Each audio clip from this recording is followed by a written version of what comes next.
Hey, welcome back to the Ping Pong Flick Show. My name is Chris Wong. This segment is all going to be about the release of Snyder Cut movement.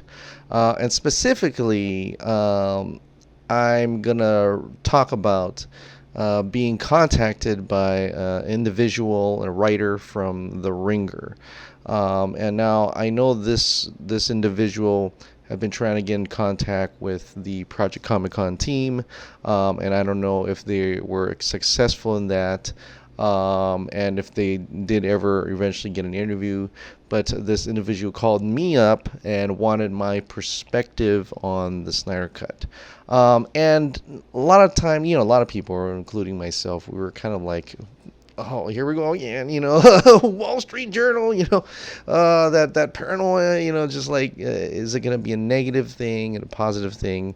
I did confer with another person, another blogger about that, and,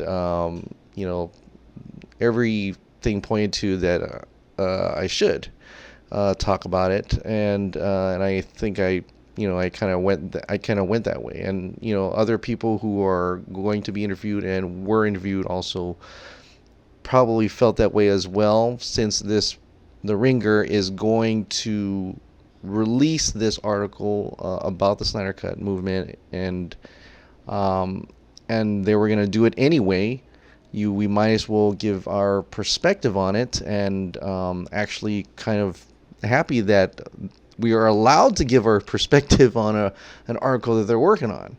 So in kind of hindsight, it's kind of like, okay, that's good, right? I mean, at least they're not just going to write an article and not get our perspective on it. And of course, that kind of happened with Ben Fritz's Wall Street Journal as well, right? And at that time, it felt it was going to go to the Wall Street Journal. We kind of felt like it was going to be a great thing, and long story short, it didn't. It turned out pretty bad. I mean, he only took 10% of our material of what Fiona said, what I said, and Jay Oliva said, and another individual said, and he didn't go. It didn't go the way we wanted to. With that being said, though, this person, the Ringer, actually mentioned the Wall Street Journal, saying that that was a condescending article, and that's not the type of article that they're going to write. Now, he could be completely dishonest with me. He could be completely, BSing me, and he just trying to get me on his side and whatever. But I specifically asked, what are you trying to accomplish here? And he felt, the editor and him for the Ringer felt that this movement was interesting. It was something that was still around. It was it trends, and and they're doing some good things about with the American Suicide Prevention and other aspects as well, and they thought it was pretty commendable, and how we're still relevant today, and how we're pretty getting big and growing. And I thought that was kind of cool. I thought that was like, okay, well, he sees that, and being that we're connected in a way to donations to the American Suicide Prevention, I felt that there is in no way they were able to look down upon that. They cannot take that and put it as a negative because of how much money raised. And he knows how much money that this thing has been raised. And also towards the fact that a lot of the cast and crew members didn't get their say, and all this about artistic creative integrities and stuff like that. There's no way that they could spin that in a term of negative. And even the existence of it. I mean, he admits that wasn't a Snyder film, and so that got me a good feeling. When talking to that person, it got me a good feeling that it's going to be in a more of a positive light. Yet he also admits that talking to industry reporters that it's not something a studio would normally release such a thing, and admitting that they've made a mistake. And so he played around the idea of certain people in the Warner Bros. Execs still have an ego to maintain. I also related back to as well. There's not much people in that camp that would have that ego left. And I would say it's probably Toby Emmerich he's referring to. And he wouldn't say, but I would think that's probably the only person left within that old camp that would have those feelings. And the questions he asked were pretty interesting. One was about if I felt the movie was going to be different, and I said, of course it will. It's going to be completely different. It's 3.5 hours of goodness. Zack Snyder confirmed it's different. Pretty much, he confirmed the runtime of it. So there's no way in any shape or form that we should be even conversing about its existence at this point. That gentleman agreed. We also talked about why do people still love the Man of Steel, Batman v Superman, things like that. So of course, you know how I feel about Man of Steel, Batman v Superman, and how all of us feel about the Snyder movie, and why we want that Snyder cut to kind of encapsulate this trilogy. Even though the third movie, the one he's working on, 214 minutes, is probably his most his movie that he's actually had to really, I'd say give up on the 5 film part arc, but essentially the movie that he's approving the most, even though he had probably had to do a lot of changes, including like Steppenwolf that we talked about, and the whole thing at the end with Superman opening his shirt and stuff. That's the most complete version that he has. That's the most complete cut, and that's the one he approves. So he even asked what if Warner Brothers released a non-finished product, right? There's some storyboards and stuff like that, and I'd say, well, that'd be, if that's the way it has to go, that'll be fine, but it would have to be his approval, because essentially they cannot release a movie saying it's the Snyder cut or the Zack Snyder's director's cut of Justice League without his approval because of the DGA, and that gentleman agreed. Yes, that's true. He cannot have a director's. They cannot release a movie called Justice League's director's cut without Zack Snyder's approval of that to be his version. So and if they release an extended version, we're going to know really quickly that it's not going to be his version if it's just an extension of Joss Whedon's version. We're going to know really quickly. And that gentleman agreed. He says, we already know what the movie in the theaters is not Zack Snyder's work. You can tell just from watching that film. And I like that. I like that he agrees to that. I also like how he admits that he is actually not a Zack Snyder fan. He is actually he didn't care for his BVS. He is not in that camp. But that part, and I said, that's fine, because I have friends who do not care for Man of Steel, Batman v Superman, and I know of many individuals who don't care for that. But a lot of those individuals, after learning what happened to Zack Snyder, what happened to the film, they're in the camp of, yeah, they should release a Snyder cut because of the things that happened. They still had empathy for Zack Snyder as a person, had empathy for the cast and crew, the people who work so hard, because this is justice, This is for a whole lot of work that was not able to be shown, changed during production because Zack Snyder had to step away because of his daughter, and that's something to be rooting for. Because, like I said before, many times, if you put yourself in that shoes of you had a lot of hard work, whoever you are. And seeing that work kind of butchered towards the end, and that's not the type of work that you guys agreed upon, and seeing that butchered like that, I mean, that would really take you, in a negative direction, right? That would really mess you up. So if you put yourself in that shoes of Zack Snyder, then you can, whatever you think, whatever biases you have against or with or against a certain individual film, you can almost still feel empathetic for that person, right? And that's what this individual had kind of relayed when I talked to him. And I hope to God he's right, and hope to God he's not just messing with us. But it feels like that. It feels like he is totally on the side of having empathy for Zack Snyder and his work, regardless of what he thinks of the work. And so, moving on, he actually was supportive of that, and he actually agreed that that 3.5 hour cut was probably going to be completely different than what we got, and that the cast and crew members preferred that version. What he can come up with, and hopefully he's able to talk to some of those cast and crew members, but that they prefer that version of Justice League. They prefer Zack Snyder's version, and that's all the ones we are fighting for, which is very good. I think that's very good. He also talked a little bit about some of the, I guess, the toxicity in the fandom, in the movement.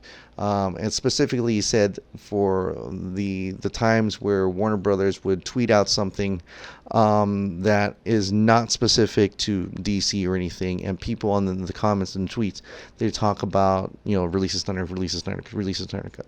So this is my opinion about the whole thing, is that I don't necessarily will participate in that. I will probably retweet the ones that calls for that creative integrity, the ones that call for, like, it's hashtag change the narrative and wanting director driven films. I'll probably call those out and says, hey, since you're saying that, there is one movie that you could support your change narrative by releasing Snyder Cut. So I would do that. But for like someone's birthday, I probably won't participate in that. But at the same time, I told him I'm not going to condemn it, only because these are customers. These are consumers that have a problem. They don't know, and they're very emotional. They don't know how to express that emotion. They don't know who to contact. They don't know who to relate. When they see Warner Brothers talking about something, they want that attention driven back to the things that they're complaining about. And I think that's fine. I think that's natural. As a consumer, you have every right to complain about a product that didn't make you happy. They have a right to complain and talk about a complaint. We are all customers. We're all consumers.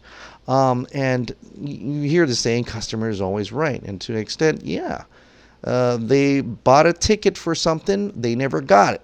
So in terms of the business sense, I don't fault them for being angry and going under tweets or things and protesting in a way to doing that. I don't fault them for that. I mean, that's just human nature. There is no controlled movement to doing that, I don't think. And that actually brought it to the leadership of the movement. And so he asked, am I a leader? And like, people think I'm a leader, and I'm like, no, I am not a leader. I'm not a leader of the movement. I told him I'm merely just a voice in this collective of people who share the same interests and ideas, and who favors the Snyder Cut, who favors Snyder's work. I'm just a voice in that collective, and I would continue being that voice, like this channel, like this video, educating, telling more people about it, to gain more of an audience for the Snyder Cut, so that hopefully that means Warner Brothers could see that this is a viable, marketable product that they can pull out. And I think hopefully that's something that I could relate to him, and he kind of felt that as well. And so we had a good talk. And after about an hour or so, after our conversations, it felt good. I mean, it felt better than Ben Fritz's one. And one of the things that I did differently than Ben Fritz's one, and I hit myself over the, I beat myself down because in the Ben Fritz Wall Street Journal, that question of if nothing at that time, if nothing was announced at SnyderCon, not SnyderCon, what I'm talking about, at San Diego Comic Con, would the movement slowly, go away? And I was thinking of just in terms of for people they may give up because they don't hear, they're expecting something and after a while they don't hear it. And I said, yeah, at that time I said, yeah, I believe it would go away. And you can find that quote in an article as well. So this time, I felt that after Wall Street Journal, we've actually gotten we have actually gotten stronger. We've actually gotten more people, and it's getting higher. It's trending. It's in the pop culture movement now. So I told him that will this eventually go on? And I said, no. I mean, this is going to continue on. We're not going away. It's not going to go away, and it's going to keep rising. And they cannot push it. Warner Brothers cannot push this away. The only way they want this to be quiet now is to actually release a Snyder Cut, and that's the only way that this will go away. And so he says, well, do you think they will release Snyder Cut? And I said I do. I think they will. And egos aside, I said, because if this person who has an ego and don't want people to know, well, we already know, and we're going to continue educating people what happened, that you guys made a mistake. Own up to it.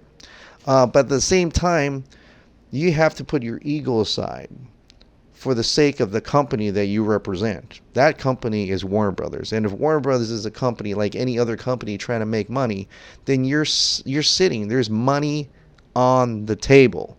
That money is an 80 to 90% finished Snyder Cut of Justice League, right? And I said, if he wants to feel better, whoever that person, individual who has an ego and doesn't want to release the Snyder Cut, if it makes them feel any better, call it the alternative cut. And for most of the public, they'll think that's an alternative cut anyway. There's like, oh, there's another cut of Justice League. Okay, well, we'll check that out. That very much interest of seeing that there's another movie out there. Hey, won't you want to see a 3.5-hour version of Justice League? That's a different take on the Justice League that you've seen in theaters. Just that enough should drive a lot of interest. And I said this, that the social media presence of such a cut that we haven't ever even seen since Donner Cut or Blade Runner Cut is so immense that I believe Warner Brothers is capable of having financial analysts looking into this with their algorithms to show that this much social media presence would equate to how much sales that they could get. This much presence of a Snyder Cut, releasing the Snyder Cut, should equate to a gigantic amount of money. And they aren't stupid enough to not think that way. That's what I believe. Because they've released director's cuts of movies that people have not asked for. And I said this to the guy, and the guy says, yeah, you're right. They totally released things, and I gave examples like Kingdom Under Heaven, that had a director's cut, and it just came out. Nobody asked for it, but it just came out and it made money. Batman v Superman Ultimate Edition, that came out, that made money as well. There are so many different director's cuts out there that have come out without many people even asking for it. Well, what would happen to a piece of product that people are actively asking for it? Would that make sense that would make a lot more money than a product that no one asked for? And so he agreed to that. The writer agreed to that. That's why it says they can't be dumb enough not to release it. They would be pretty stupid to leave money on the table like that product. It's not even from scratch. It's not a movie that they have to make up. It's mostly done. 80 to 90%. I don't know the real figure, but mostly done. Even the people who said that there's still a lot of VFX and money to be done, they can also agree that it's mostly done, right? And that it's not going to be built from scratch. And there is a lot of money and potential to make that happen. And if they want to save some money, throw it on that Warner Media streaming service that they're going to charge $16 to $17 a month later this year. They can do that as well. They can get more subscribers, just like that Verge article. Maybe they can release a Snyder Cut Justice League on Warner Media service to gain more subscribers. The Verge even said that as well. They see, if other people have seen the potential that this make money, of course Warner Brothers already sees that. So I'm saying, aside from that eagle, that person, if that person really wants to represent a company and have his company make money, and the only thing in his way is his ego, then he's got to put that aside. If he's any kind of type of professional person, he's got to put that aside for the sake of the company. And if they want us to move on, if they want this movement to go away, there's only one thing they can do that, and that's to release the Snyder Cut. And that's it. That is all that can be done with that. So that's pretty much what happened with that, and with my conversation with this person. I do not know. He had pretty much stated that they are very interested. They would like to, they're hoping this would put the movement in a positive light. But who knows, right? Who knows about bloggers and media sites? We were kind of hit before, and you may be wondering, then why did you even participate? Because he said they were going to write this article anyway. And it would have been better if they had at least a comment from many of us, and to put that out there so we can have our say, rather than him writing an article and it would say on the line, none of the Snyder Cut movement supporters had any comment about that. I would rather had my say than have them write there was no comment at all for an article they were going to release anyway. So with that being said, I hope it's a good article. I really do. And if it's not, the Snyder Cut saying will be out there once again. Like someone had told me, I don't know if that person really wants me to tell who they are, but that trend, it really spiked during that time of the Wall Street Journal. I gained subscribers myself, and I looked at that as a not for me, but for that there's more people that will come to my channel and learn about the Snyder Cut. That shows that there's an interest in it. Outside our bubble, there's interest in that. So whoever read that article, there may have been like, say it's like 100 people read it. 50 of that were like, I want to know more. The other 50 was like, it doesn't exist, whatever. But we're gone past it doesn't exist already. We're at this point in time that they cannot even say it doesn't exist anymore. So that's good. But we're going to take our chances. The Ringer has about almost 500,000 people that follow their Twitter account. If that 500,000 people read that article, maybe 250,000 wouldn't care, but maybe 250,000 would care and be interested and support the Snyder Cut. That's how I'm looking at it in a positive light. And you can say you're just being an optimist, and that's fine. I am an optimist. And I am hoping that this will bring in more people from the outside to be interested in the Snyder Cut. And even for the people, and this is one last thing about about marketing this outside of the movement. There may be people who think that this is not the right way to gain more an audience or get more an audience for AT&T and Warner Media to realize that this is a marketable product by doing the banners and billboards and stuff like that. this is a way to get these newspapers and bloggers to write about it, to get it out into the attention of the general public. At the same time, doing these things about billboards and airplane banners, I'd say still go for it. I mean, I don't know of any other way to market stuff other than putting it in social media, putting it in newspapers, doing flyers and stuff like that. I'm in marketing, and social media is a thing to market product. So I can't say, people shouldn't really say what someone shouldn't do unless they had their own ideas of what we should do, right? And I think you'd agree. But I think we're doing everything and anything possible, and getting the word out so that we can educate more people. I'm all for that. I'm all for this type of marketing. And in the end, when they release the Snyder Cut, that's when we all win. The people who want to watch the film will win. The people who are curious about the film will win. The cast and crew members who work so hard on the film will win. Zack Snyder will win. And all this for Autumn Snyder. All this.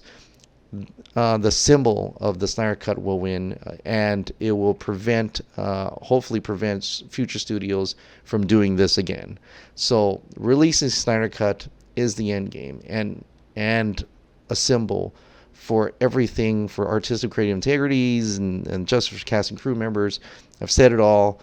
That's the end game. That's the goal. Once that happens, we all win. And Warner Brothers, you can move on.